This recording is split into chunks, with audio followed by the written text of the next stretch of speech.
Hello friends, welcome to the another session. In the last class we have discussed regarding the asexual reproduction, and I hope that you have understood better. If any kind of doubt that you have, then you can also ask me in the comment box. Okay, so today's topic is the different parts of a flower. Actually, as per the CHSC syllabus, next topic is the sexual reproduction. So before going to the sexual reproduction, we should know the different parts of a flower, because flower is the sexual part. Sexual organ or sexual part is the flower. That is why we have to know the detail about or detailed structure of a flower. So let's study what are the different parts of a flower. So you see, this is the rough diagram of a flower along with a branch. The flower is actually attached with the branch by means of a stalk. That stalk is called pedicel.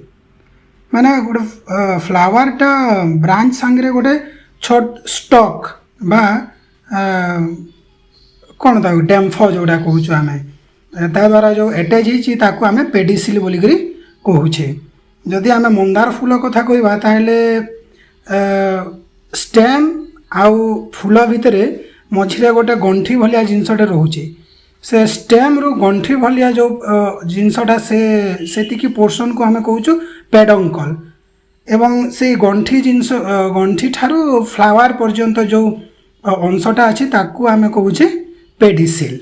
Okay, से गंठी रु आम जदि फूल को तोलिबा ताहले सेटा माने गोटे कुट करिके गोटे साउंड आसिक सेटा ठीक से तोली हबो.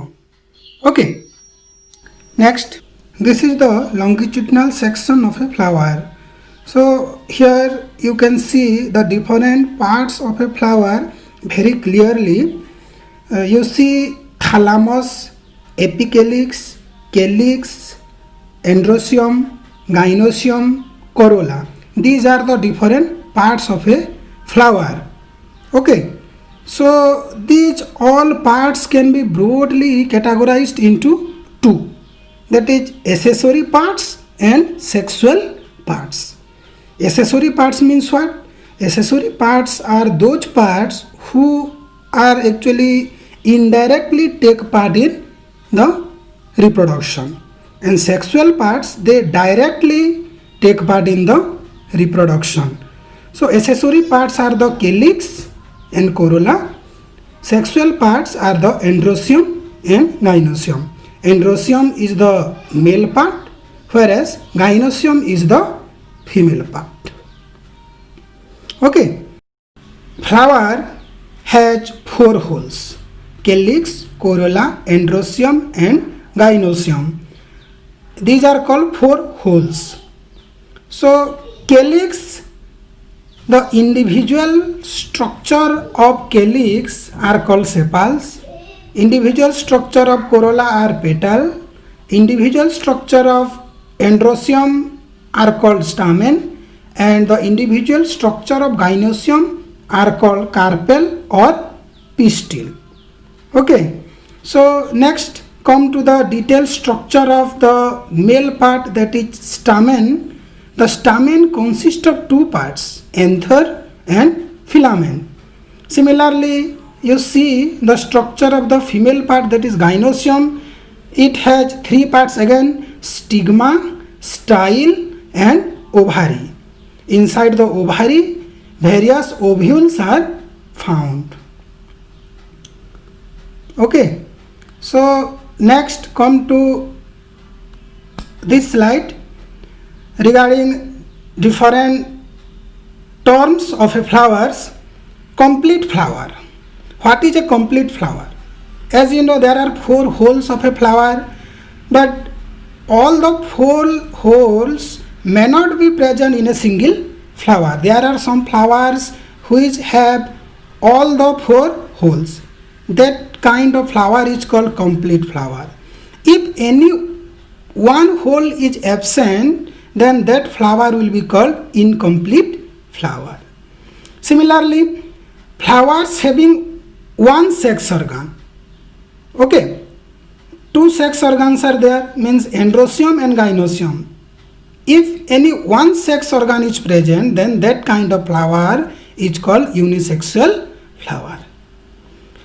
And if a flower contains both the sex organs, then that is called a bisexual flower. Next, you see, okay, unisexual flowers.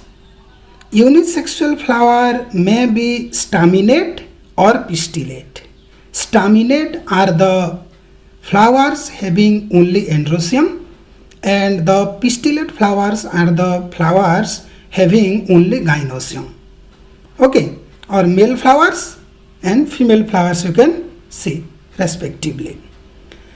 Next, another thing also there that I have already told, that there is a stalk by which the flower is attached with the branch, that is called pedicel. So if the flower has a pedicel, then that kind of flower is called pedicellate. There are other flowers also, okay, and that flowers have no pedicel.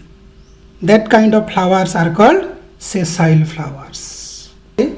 To make the class interesting, let's go to the field study. Okay, so let us go to the garden, plug the flowers and do dissections to see the different parts of that flowers. Okay, let's go. Okay, you see, this is the flower and this is the whole stalk. Okay, whole stalk, and this is that part I am saying, that part that I have cut it, that is called the pedicel, and that part of the stalk that was already there in the branch, that is called peduncle. Okay, so this is apicalyx actually. This is called apicalyx, and this is called calyx. Okay, calyx. So there are 5 calyx in Hibiscus rosa sinensis, and there are 5, actually you can say there are 5 sepals, because individual structures are called the sepals. As a whole you can say calyx, but individually you can say sepals. So there are 5 sepals in the Hibiscus rosa sinensis flowers.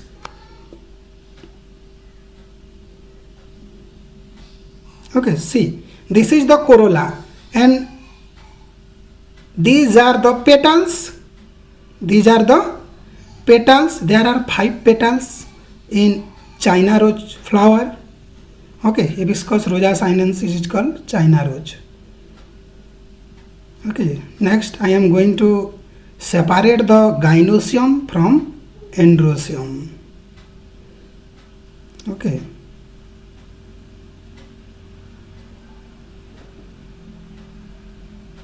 Yes.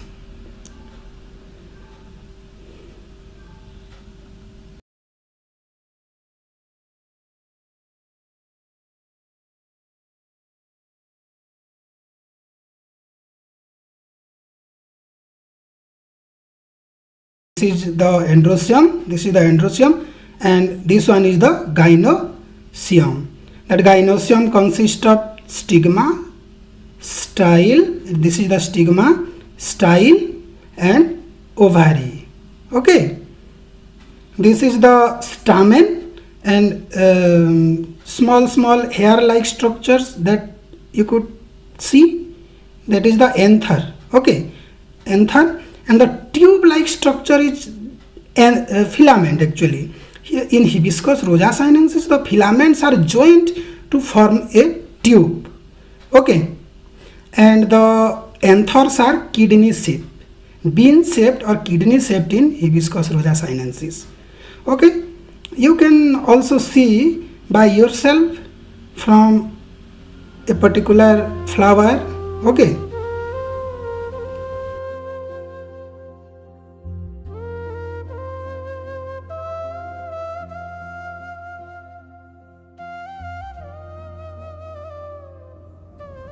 so this was all about different parts of a flower. I hope you have understood this very well. If any kind of doubt you have, then you can ask me in the comment box. So next class we shall discuss the details about the sexual reproduction. So thank you for attending the class.